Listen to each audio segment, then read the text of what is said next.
De BFM TV. Bonsoir Jean-Luc Mélenchon.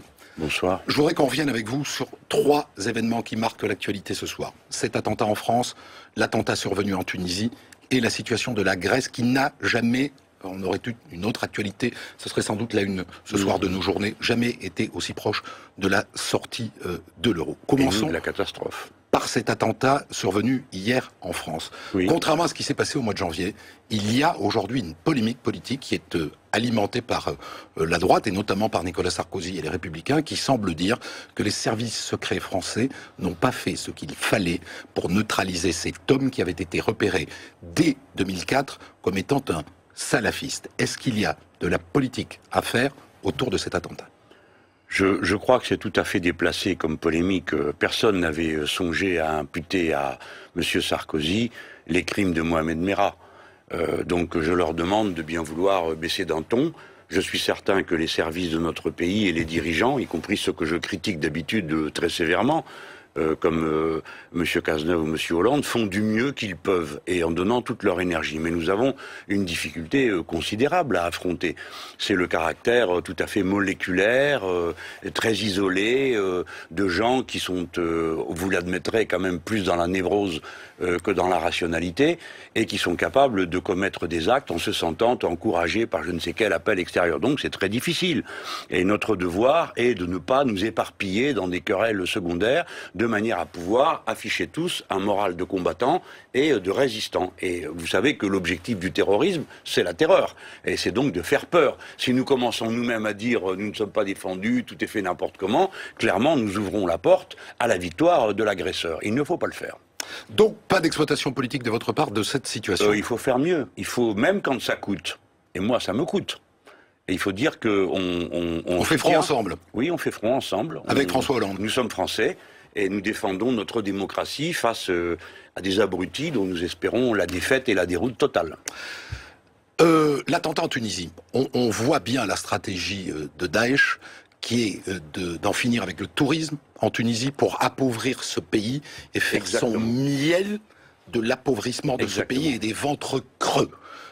Qu'est-ce qu'on peut faire pour aider la Tunisie désormais? 2 choses. D'abord, nous-mêmes, ne pas nous disperser intellectuellement. Je vous demande de bien comprendre quelque chose.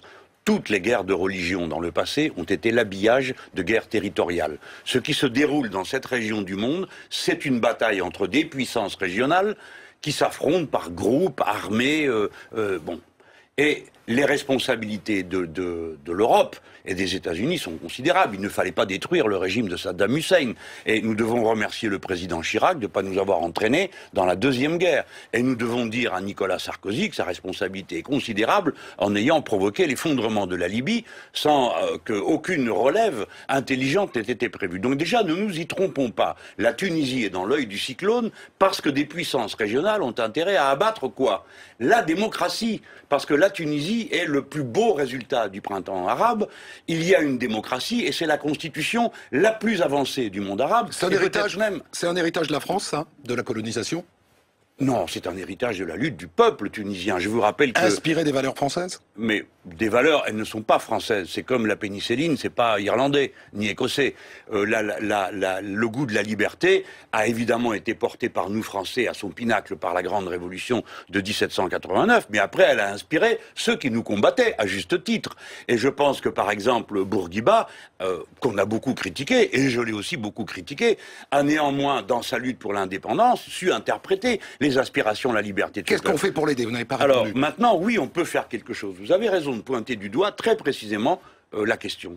Qu'est-ce qu'on peut faire? Eh bien, on pourrait déjà tenir parole. On a promis des milliards, l'Europe a promis, à la nouvelle démocratie tunisienne. Ils n'en ont pas vu la couleur. Et nous, les Français, pouvons-nous faire quelque chose? Oui. Nous pourrions, par exemple, établir un moratoire sur la dette de la Tunisie à l'égard de la France. Et je demande... Dont nous sommes l'un des principaux créanciers. Hein. Bien sûr. Mais il faut bien comprendre, Français, cette chose-là. Vous ne pouvez pas... Si vous poussez les gens à bout...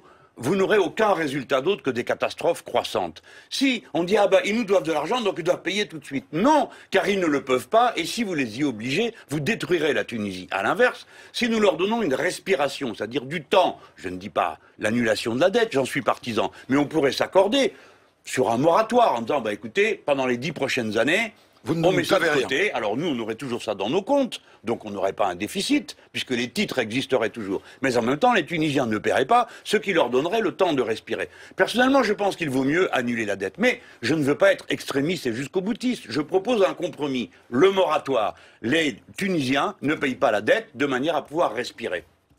La Grèce. Bon, on est dans la même problématique d'une certaine manière. Il faut dire les choses aux téléspectateurs parce que l'actualité des attentats nous a empêchés de le leur dire clairement. Il s'est produit un événement énorme. Énorme aujourd'hui. Alors, non, mais peut-être pouvez-vous le raconter à votre manière.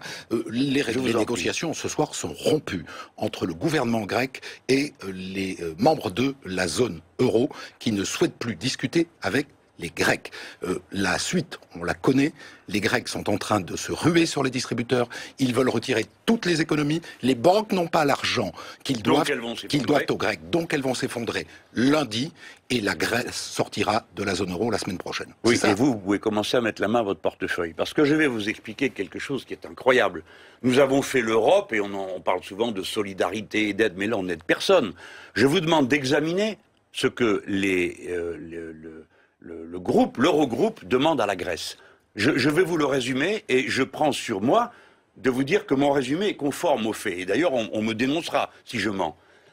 Il s'agit de prêter, on dit aux Grecs, on va vous prêter 15 milliards sur 5 mois si vous répondez à telle condition. Assouplissement du marché du travail, augmentation de la TVA dans un pays qui n'en peut plus sur les produits de première nécessité, sur l'électricité, le retard de l'âge de la retraite et la baisse des pensions. C'est-à-dire qu'on va prendre aux Grecs de tous les jours, de la vie de tous les jours. Et pourquoi faire, je vous prie? Quels sont ces 15 milliards? Vont-ils venir dans des investissements? Non, cette somme est exclusivement consacrée à rembourser le FMI, rembourser la Banque Centrale Européenne. Nous sommes dans une situation invraisemblable où des jeux d'écriture nécessitent qu'un peuple soit pressuré et dans des conditions que je qualifie de coup d'État financier. Écoutez-moi bien, c'est un coup d'État financier, car les mesures qui sont prises contre la Grèce en lui refusant les liquidités, qui fait que les gens normaux courent à la banque chercher leurs sous, vont naturellement provoquer l'effondrement du système bancaire. Ils le savent, ceux qui ont pris cette décision. Ils l'ont pris dans des conditions inouïes. Ils ont demandé au ministre grec, qui est pourtant membre de l'Eurogroupe encore, de sortir. Varoufakis l'ont fichu dehors de la réunion pour pouvoir parler entre eux de ce qu'ils appellent le plan B. Mais voici ce que je voudrais vous dire. Si le système bancaire grec s'effondre, eh bien, la Grèce, par la force des choses, sortira de la zone euro, n'est-ce pas? Et à partir de là, tous les titres de la dette grecque, il faudra les payer. Parce que tant qu'on fait des jeux d'écriture et qu'on dit bah, la BCE verse de l'argent, on verra la prochaine fois, etc., les titres de dette continuent à avoir de la valeur. Mais si demain on vous dit la Grèce est en banqueroute, il faudra que les Français payent 40 milliards et les Allemands 60 milliards. C'est de la folie. C'est de la folie. Regardez ce que dit M. Varoufakis. Pardon, je terminerai là-dessus. Actuellement, il s'agit de payer au FMI une somme. 1,5 milliard. Bien. Ce 1,5 milliard est déjà dans la caisse de la Banque Centrale Européenne. Savez-vous comment? Il est déjà aux Grecs.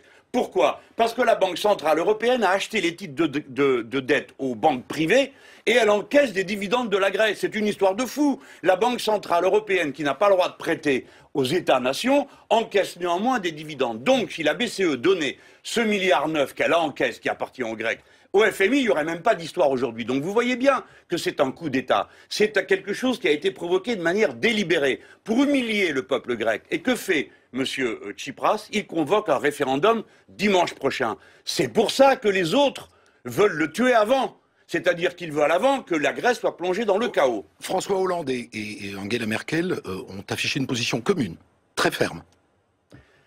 J'en suis consterné et désolé. Parce que c'est une erreur totale. Je vous le dis, nous défendons à la frontière grecque l'indépendance de la France. Car les suivants dans la liste, ce sont les Français. Et les Allemands, le gouvernement allemand de la CDU-CSU, d'une main de fer, celle de M. Schauble, est capable de tout. Rappelez-vous que quand Chypre n'a pas voulu du mémorandum, qui était l'équivalent de ce qu'on est en train de faire aux Grecs, il n'y avait pas un seul député, ni de droite ni de gauche, qui était prêt à voter ce mémorandum. Eh bien, on leur a coupé le robinet, ils n'ont plus un sou, et le système a été obligé de capituler. Je vous le redis, je dis à François Hollande, tu ne peux pas laisser faire ça. Parce que ça se fait contre la France. Et demain, ça se retournera contre nous. Si Mme Merkel veut diriger la Grèce, elle a qu'à être candidate aux élections en Grèce. Et elle a qu'à être candidate aux élections en France. Ce n'est pas elle que les peuples ont élue. Merci Jean-Luc Mélenchon, plus vindicatif sur la Grèce finalement que sur le terrorisme. Est mort jeudi, alors donc n'en parlons plus. Merci Jean-Luc Mélenchon.